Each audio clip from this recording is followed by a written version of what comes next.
Brace yourself for this video. An off-duty police officer going more than 20 miles over the speed limit slams into an elderly couple. Now that couple is asking, how has the officer kept his job and avoided charges? The News 4 I-Team's Alana Otler put that very question to the district attorney himself.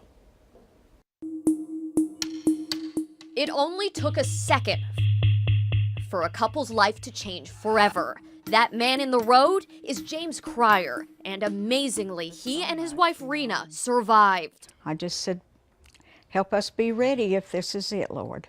The other driver was off-duty all-good police officer Christopher Ferguson. Watch as his cruiser barely slows down.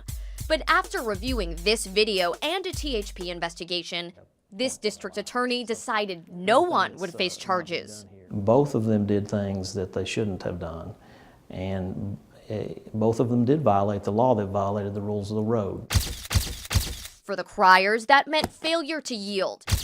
For Ferguson, it was speeding.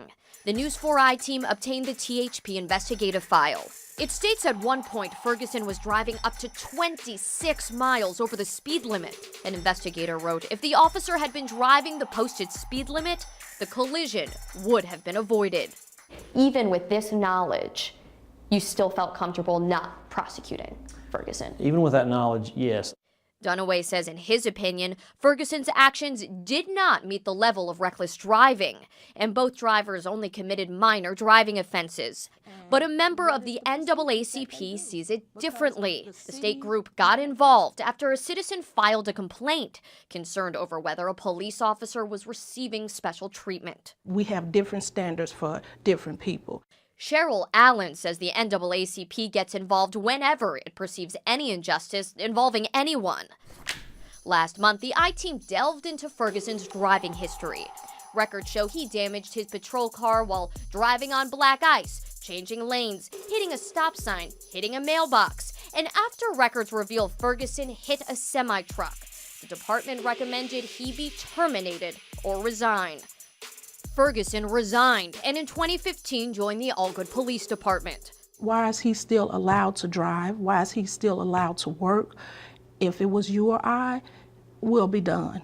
That's it. Was Ferguson given special treatment because he was a police officer? Absolutely not. I think Ferguson's behavior in driving was inappropriate. He was certainly speeding. The evidence shows that. I think the Cryers failed to yield. 8 months later, the officer is still on the job, and the Cryers are still healing. I want justice done. Ferguson received a verbal reprimand for this incident.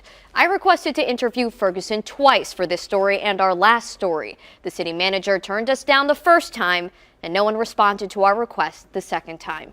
For the News 4 I team, I'm Alana Otler.